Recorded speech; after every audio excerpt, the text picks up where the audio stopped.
and I'm back with more food videos. On this video, want to talk about the healthy foods that you might be eating, and you might be eating them every single day, that will stop you from a long and healthy life. So if longevity is your key, if you want to age with grace and lots of energy, you're going to want to avoid these foods. I'm going to start with like my biggest pet peeve. When I first started working about 20 years ago with patients on nutrition, this is before working on nutrition was popular, I found that there were two things consistently that people were doing for breakfast, having for breakfast, that they thought was healthy. And they were so proud of it, and it was a metabolic disaster.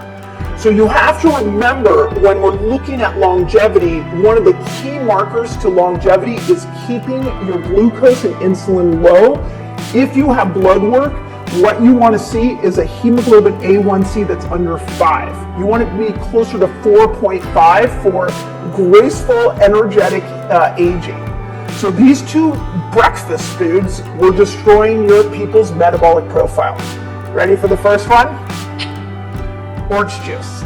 Everybody thinks, I'm gonna have a glass of orange juice in the morning, it's going to be so healthy for me because it raises vitamin C.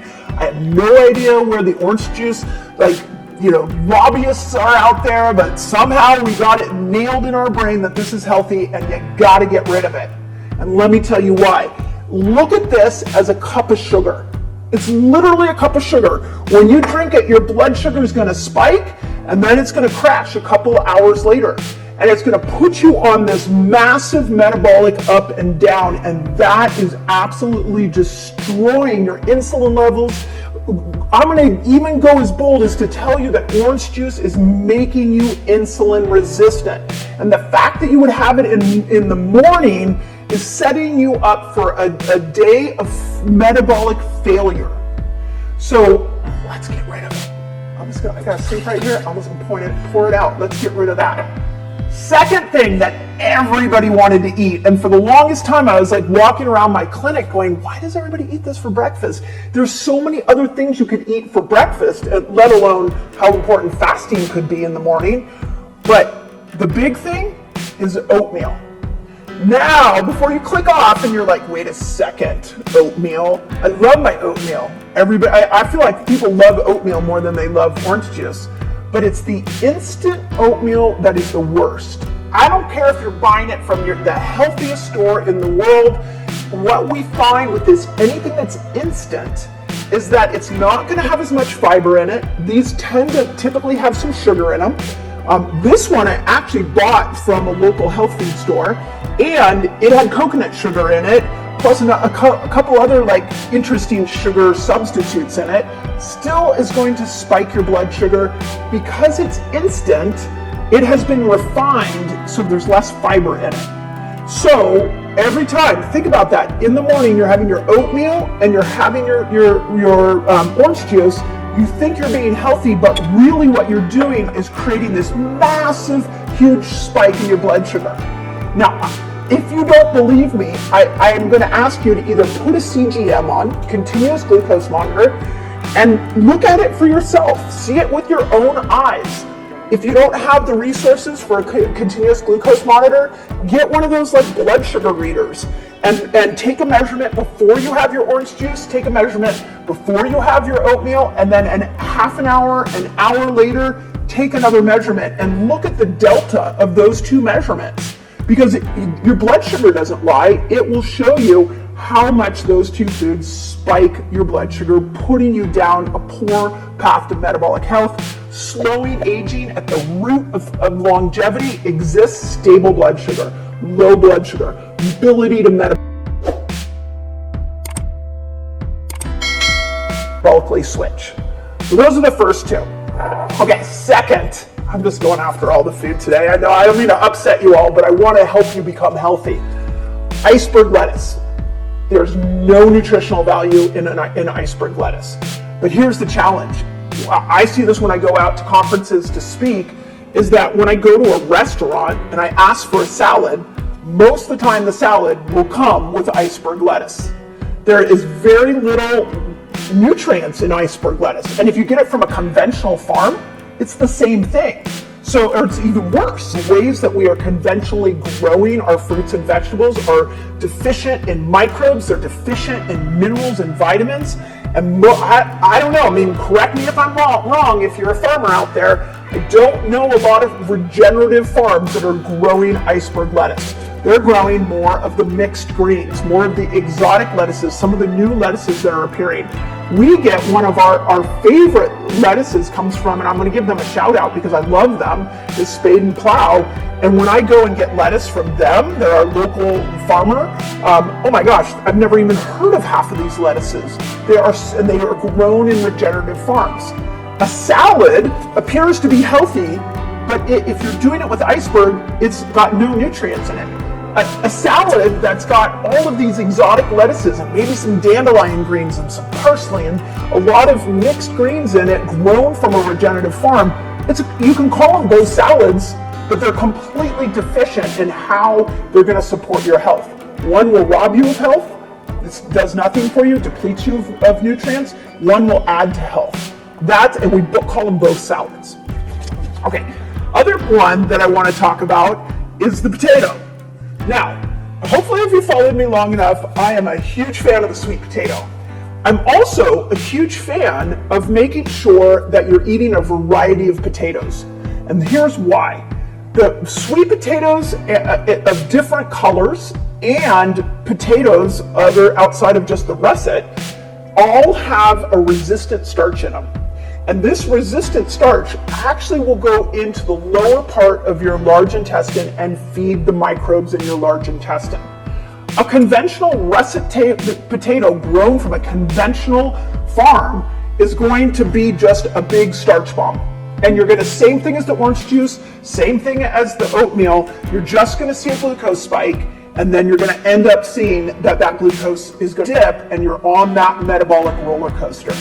So now, if you had a russet potato from a regenerative farm, if you mixed it with a variety of potatoes, if you mixed it with a variety of sweet potatoes, that's what I do in my house. I actually will chop up all the different colored sweet potatoes, all the different colors of regular potatoes, put them together and bake them. Now we're working with a different avenue towards health. We're not depleting health, we're adding to it, and my blood sugar will stay more even that way. A conventional potato, not a lot of nutrients in it. You add margarine to it, which a lot of people are doing it, and now you literally are killing yourself. So there's that. Okay, last thing. So, and I've got one other concept, so hang in here. When we go to eat vegetables, what I find is that most people reach for these two vegetables. They reach for our carrot sticks, and they reach for our celery sticks. And we eat these over and over and over again. There's a common theme in this video, which is these types of foods that are conventionally grown are not only not adding to your health, they are depleting your health because they have no nutrients and they take energy from you to be able to digest them. So they can tank your minerals, they can tank your vitamins. But the other part, and the reason that I'm bringing these two out, is what I find is that when you say to somebody, eat more vegetables, they go to these two. There's something called monoculture, where when we eat the same vegetables over and over and over again, we take our microbial diversity, we take the incredible health benefits of the microbes in our gut, and we start to create a subset of microbes that are flourishing, allowing the other microbes to fall away.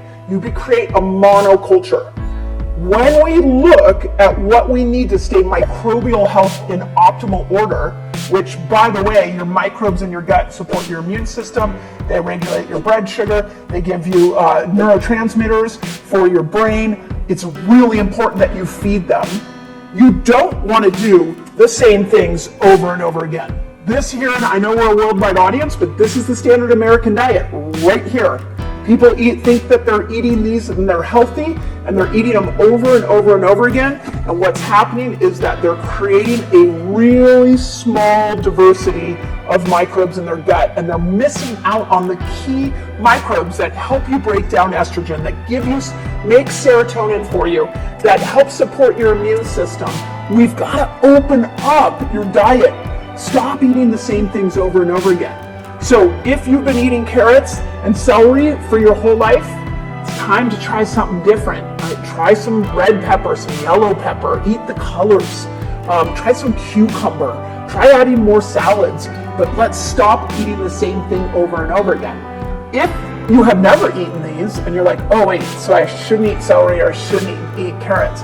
I'm not saying that. I'm saying that it's the overuse of these vegetables over and over and over again that's aging us. We are missing out on the miracles that vegetables can create in our body, and especially for longevity.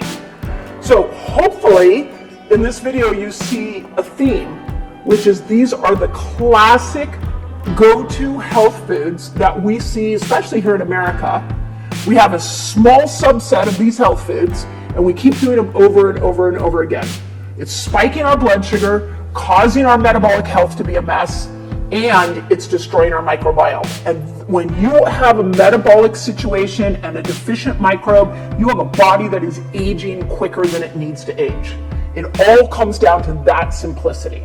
As always, I'm really working to give you things that you can do at home, that you can start to make better choices for yourself, so that you don't just lose weight. I mean, if you want to lose weight, I really am cheering you on, and I know you can do it.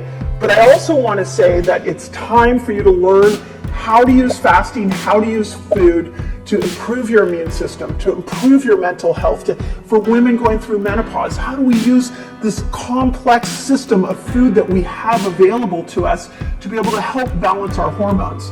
There's so much to learn there, and we are living in a health food illiterate world where we think a salad means just grab some iceberg, and we think that when we put margarine on a potato that that's actually healthy for us.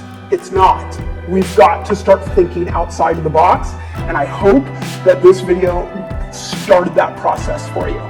So, as always, don't give up on yourself if you're living in a body that you don't love and doesn't feel good. I want you to think outside the potato box. I want you to think outside the iceberg lettuce box. I want you to expand your food choices so that everything in your body works better and you love living in this glorious machinery that you've been given to live in for the entirety of your life. So, as always, I hope that helps. And if you want to join my academy, just put Reset Academy in the notes and my team will send you a link. What I'd love to know, for those of you that are like experts here on my channel, what vegetables do you love? Okay, let's think outside the carrot and celery box. What vegetables do you love? What's your favorite potato, or what's your favorite lettuce? Let's start a conversation on here so we can really all learn from each other, because sometimes there's things that I don't even know, and it's fun to hear what you're experimenting with when it comes to foods that promote your health. Okay, if you've made it this far in the video, it's a sign. You definitely need to subscribe. And if you want to learn more, if you love that video and you want to dive into more of the information I have on this channel, go to this video.